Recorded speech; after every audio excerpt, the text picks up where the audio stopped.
So one question to ask is, what is correlated with the beginning of the ramp-up of the type 2 RP at minus 550 milliseconds?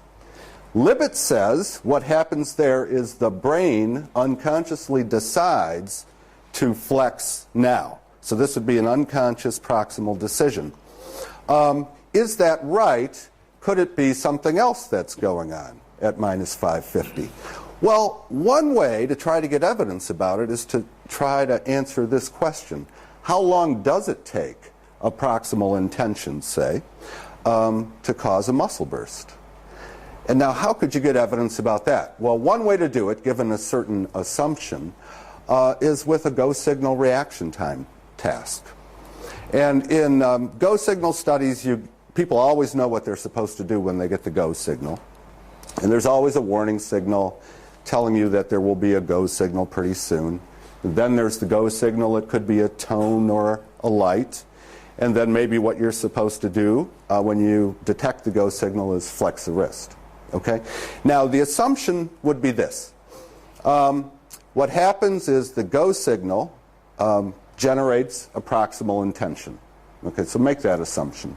Then what you'd want to do is to find a go signal reaction time study where, or do one yourself if you had a lab, but I don't, where people are watching a Libet clock, because watching the clock is going to slow down reaction time, because now your attention is divided. So some years ago, I looked for such a study, and I found one. It was done by Patrick Haggard and Elena Magno. And the subjects were watching a Libet clock, but they weren't supposed to report anything. This was part of a training session. And the go signal was a tone.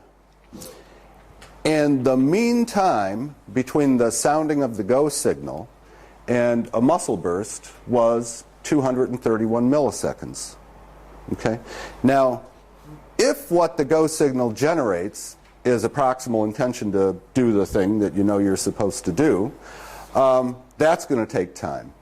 And of course, it'll take time for the intention to generate a muscle burst. But anyway, we're nowhere close now to 550 milliseconds. We're much closer to 200 milliseconds, which was the average time of first reported awareness of the urge or intention or whatever. Okay?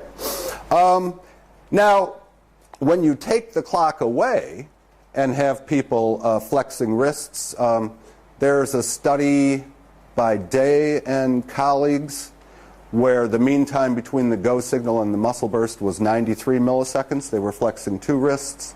There's another study where they're flexing a single wrist, and the mean time between the go signal and the muscle burst was 125 milliseconds. Now, all this is evidence, indirect evidence, that it doesn't take proximal intentions anything like 550 milliseconds to generate muscle bursts. Okay? So then what could be going on at minus 550 is some sort of process is up, a causal process, that potentially will cause a decision or intention, but may or may not. It's even compatible with indeterminism, and I know that some people will be talking about indeterminism later. We're at minus 5. 5 minutes to go? Okay.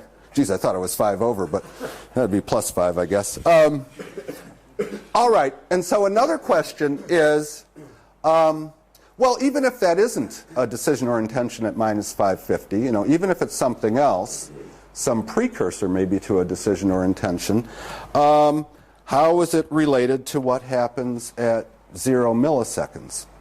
Now, Libet, remember, believed in the veto, but a lot of Libet's followers go with Libet all the way to the veto, and then they say, nah, there's no veto power, that's crazy. And then, and this would be people like Ramachandran and Dan Wagner. Dan is a social psychologist. Mark Hallett, Bill Banks, a bunch of people. So they go with Libet up to the veto, reject the veto, and then they claim that what happens at minus 550 is sufficient for a muscle burst around 0 milliseconds. And what that claim really is that by minus 550, the point of no return has been hit. right? So you get that far in this process, and now it's got to run its course. I mean, that is barring things that philosophers would think of, like shooting the subject in the head, right?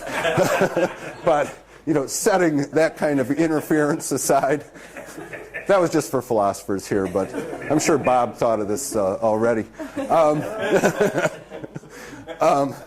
Okay, sorry. The jokes slow everything down. So they claim what happens by minus 550 then is sufficient for a muscle burst at 0. Is that true? Is it true that it's sufficient? Well, one thing to keep in mind is something I've already mentioned, that in the Libet study, it's the muscle burst that triggers the computer to make a record of the preceding second or so of brain activity.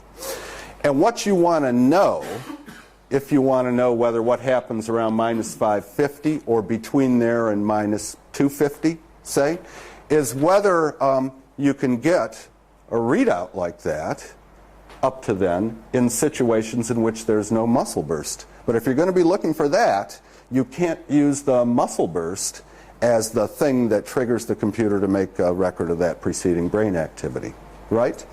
So they don't have evidence that what's happening around minus 550 or between minus 550 and minus 250, for example, is sufficient for a muscle burst. Now, how do you get evidence about this? Well, you could do stop signal reaction time tests, and you could tell people, have them watching a Libet clock, you could tell them flex when the spot hits there unless you detect the stop signal. And to make things simple, the stop signal could just be a change in the color of the clock face. So it could change from white to red. And then you could move that stop signal closer to or further away from that designated time and see at what points it's going to be effective. Now, typical stop signal reaction time is about 200 milliseconds. So my bet is that if somebody did this study, they would see that the process is stoppable. There's also some new evidence about this. Doesn't involve a stop signal study by Trevina and Miller. It's a really nice paper. I talk a bit about it in my paper, but just to describe it would take 3.7 minutes, and then I'd be out of time. So, how much time do I have now? Nothing. So that's the end.